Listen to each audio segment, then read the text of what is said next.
اعوذ باللہ من الشیطان الرجیم بسم اللہ الرحمن الرحیم۔ شروع کرتی ہوں اللہ کے پاک نام سے جو بڑا مہربان اور نہایت رحم کرنے والا ہے۔ السلام علیکم، کیسے ہیں آپ سب؟ امید کرتی ہوں آپ سب خیریت سے ہوں گے۔ آج میں آپ لوگوں کے ساتھ ایک نیا وظیفہ شیئر کرنے لگی ہوں۔ وظیفہ شروع کرنے سے پہلے میں آپ کو کہہ دوں کہ آپ میرے چینل کو سبسکرائب کر دیں، میری ویڈیوز کو لائک کر دیں۔ اور میں آپ لوگ کو ایک اور بات کہنا چاہتی ہوں کہ میری ویڈیوز جو آپ وظیفہ دیکھتے ہیں وہ دوسروں کے ساتھ بھی شیئر کیا کریں، تاکہ کسی کا بھلا ہوگا تو آپ لوگ کا بھی بھلا ہوگا، صدقے کے طور پہ شیئر کیا کریں۔ تو وظیفہ شروع کرتی ہوں۔ وظیفہ کس لیے ہے تو وہ بھی بتا دیتی ہوں۔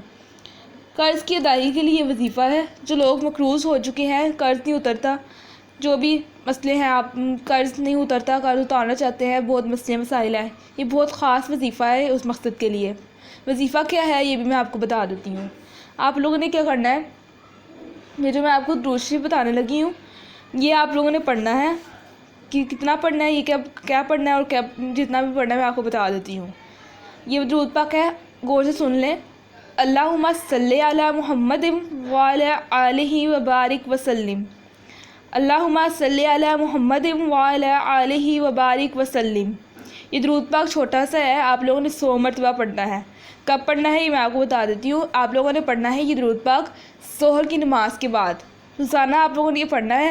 انشاءاللہ اگر آپ لوگوں کا قرض نہیں اتر رہا، جو بھی مسئلہ ہے، قرض کی ادائیگی کے لیے اسباب بن جائیں گی، اور اگر قرض سے بچنا چاہتے ہیں تو اللہ تعالیٰ اس مصیبت سے تحفظ عطا فرمائے گا۔ تو یہ درود پاک چھوٹا سا ہے، آپ لوگوں نے پڑھنا ہے اور 100 مرتبہ پڑھنا ہے ظہر کی نماز کے بعد۔ انشاءاللہ آپ لوگوں کا کام آسان ہو جائے گا۔ تو مجھے بھی دعاؤں میں یاد رکھا کریں، اور مجھے بھی دعاؤں میں یاد رکھا کریں، اور ساتھ ساتھ میرے لیے بھی دعا کیا کریں۔ چلتی ہوں، دعاؤں میں یاد رکھیے گا۔ اللہ حافظ۔